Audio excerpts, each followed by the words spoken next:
CBSE open book परीक्षा कशी घेणार पाहूया.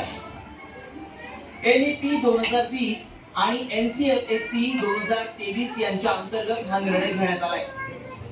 सीबीएसई न 2023 मध्ये पथदर्शी प्रकल्पात या पद्धतीची चाचणी केली. चाचणीत विद्यार्थ्यांचे गुण 12% ते 47% नोंदवले गेले. शिक्षकांकडूनही परीक्षा पद्धतीला सकारात्मक प्रतिसाद मिळाला. गणित, विज्ञान आणि सामाजिक शास्त्र विषयाच्या परीक्षा ओपन बुक पद्धतीने होणार आहेत.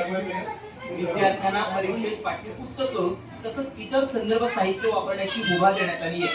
दरम्यान या परीक्षा पद्धतीवर परीक्षेत वेगवेगळ्या विषयातील संकल्पना समजून घेणं आणि विश्लेषणाच्या कौशल्यावर भर दिला जाईल.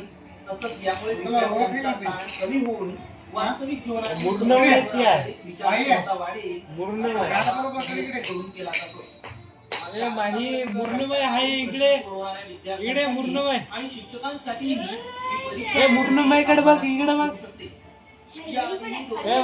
सीबीएसईनं अशा पद्धतीनं परीक्षा घेतली होती. मात्र कालांतरानं ही पद्धत बंद करण्यात आली.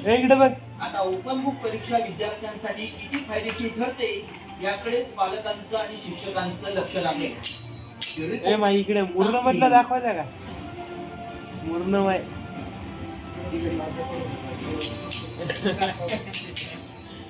इकडे